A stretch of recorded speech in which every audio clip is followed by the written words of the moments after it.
The winged beauties are snout-nosed butterflies, and they're everywhere. Eyewitness News reporter Andrea Martinez tells us why we're seeing so many of them.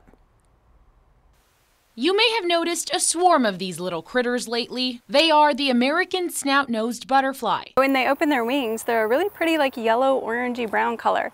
And if you look at them up close, they look like they have a long snout-like nose, which is where they get their name. Terry Matiella with UTSA's Department of Environmental Science and Ecology says their population booms are annual, but recent rains make conditions just right. So when we get these summer droughts and then we get heavy rains, it actually increases their food source, which are hackberry plants, just kind of shrubby looking trees.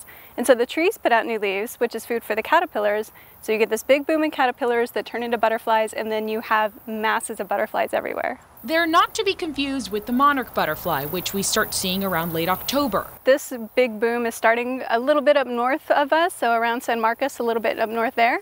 And then they all come down kind of the I-35 corridor. They all start swarming down that way, looking for resources, looking for mates. And if you haven't noticed them fluttering around, you've probably noticed them, sadly, caked on your car grill or windshields. You start to worry that you're taking out so many butterflies, but their population numbers are so huge that even though it seems like you're taking a lot out, it really doesn't do much for their overall population numbers.